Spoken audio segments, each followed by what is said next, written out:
आज के वीडियो मौलाना कलीम सदीकी के लिए हैं। उनकी एक वीडियो यूट्यूब पर काफ़ी चर्चित है, जिसका लिंक मैंने नीचे दिया है। ये वीडियो उसके जवाब में है। वो वीडियो में जो बातें कहता है वो मैं पहले आपको बता दूं। पहली बात कि गुरु नानक साहिब मुस्लिम थे, ये उनका कहना है। नंबर 2, मुस्लिम इसलिए थे क्योंकि वो काबा गए थे। और तीसरी बात वो कहता है कि गुरु नानक साहब ने गुरु ग्रंथ साहब में हमारे नबी के बारे में बहुत कुछ लिखा है, नबी मोहम्मद के बारे में लिखा है।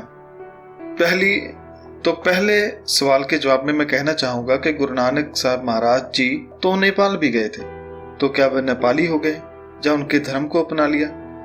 गुरु साहब तो श्रीलंका भी गए थे।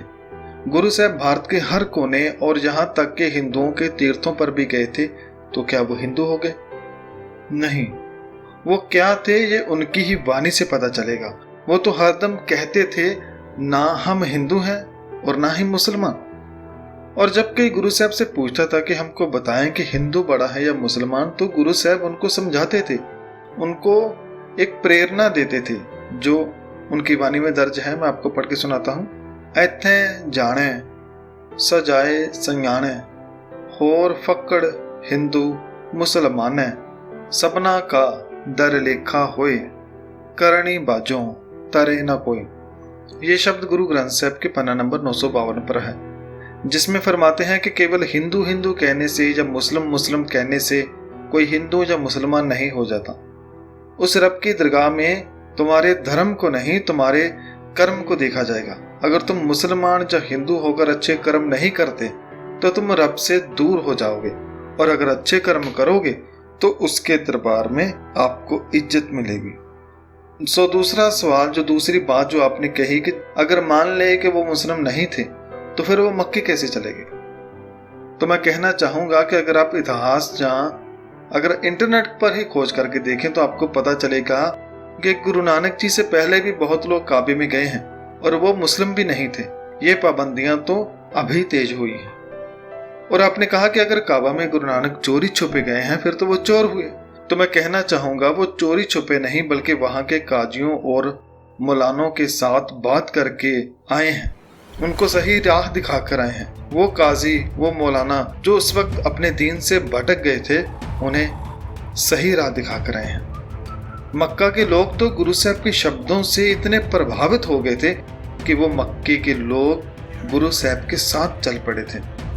उस वक्त कहना पड़ा था कि पूरा मक्का ही घूम गया है, अर्थात सारे लोग ही गुरु साहब की बताई हुई बातों पर अमल करने लगे हैं। तो पहले 2 सवालों में समझा कि गुरु साहब ना हिंदू थे ना मुसलमान थे और ना ही वो चोरी से गए थे। वो शरीयम गए थे, वहां पर सच्चाई का प्रचार करने गए थे। जिस तरह आपने बताया कि गुरु नानक जी का नाम भी वहां दर्ज है, तो वह वहां गए थे जैसे दुनिया की बाकी जगहों पर गए थे। सो आपकी कही हुई हर बात झूठी है जो आप लोगों को गुमराह कर रहे हैं जब बता रहे हैं। और हाँ, ना तो गुरु नानक ने सुन्नत करवाई, ना नमाज पढ़ते थे, ना रोजे रखते थे, ना किसी जानवर की बलि देते थे, तो आप किस बना पर उन्हें मुसलमान कहते हैं? अब तीसरी बात जो आपने कही कि आपके नबी का नाम गुरु ग्रंथ साहब में आया है, तो ये सरासर एक और झूठ जो आपने फैला रखा है। मैंने बहुत सारे मौलानों से ये सुना है जो कि बिल्कुल गलत है।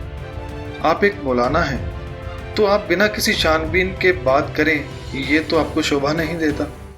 देखिए, हम गुरु ग्रंथ साहब को ऑनलाइन भी पढ़ सकते हैं, पंजाबी में पढ़ सकते हैं, हिंदी में पढ़ सकते हैं, अंग्रेजी के रोमन अक्षरों में पढ़ सकते हैं। अगर आपने उर्दू में पढ़ना है तो उसके भी छोटे छोटे पोथी साहब ऑनलाइन मिल जाते हैं, आप उसको डाउनलोड कर सकते हैं और पढ़ सकते हैं। अब मैं आपको ऑनलाइन गुरु ग्रंथ साहब जी को पढ़कर बताता हूँ कि उसमें आपके नबी का नाम आया है या नहीं, हम खुद चेक कर लेते हैं। देखिए, आप इस वेबसाइट पर जाकर सर्च करें, हिंदी में या पंजाबी में या इंग्लिश में। मैं इंग्लिश में मोहम्मद टाइप करता हूं तो आपको पता चलेगा कि एक भी अक्षर मोहम्मद का श्री गुरु ग्रंथ साहब जी में दर्ज नहीं है। अगर छोटा करके लिखें फिर भी कुछ रिजल्ट नहीं आता। अगर हिंदी में भी टाइप करके देखें फिर भी कुछ नहीं मिलेगा, क्योंकि आपने कहा ही झूठ है। सच तो यह है कि गुरु नानक साहिब जी ने नबी के बारे में गुरु ग्रंथ साहब जी में कुछ भी नहीं लिखा। हाँ, मुसलमान के बारे में जरूर लिखा है। मुसलमान के बारे में लिखा है कि मुसलमान कैसा होना चाहिए और कैसा नहीं होना चाहिए, इसके बारे में लिखा है। जैसे हिंदू के बारे में लिखा है, जोगी के बारे में लिखा है, एक लिखारी के बारे में लिखा है, एक व्यापारी के बारे में लिखा है, और बहुत सारे विषयों पर गुरु नानक साहब जी ने लिखा है।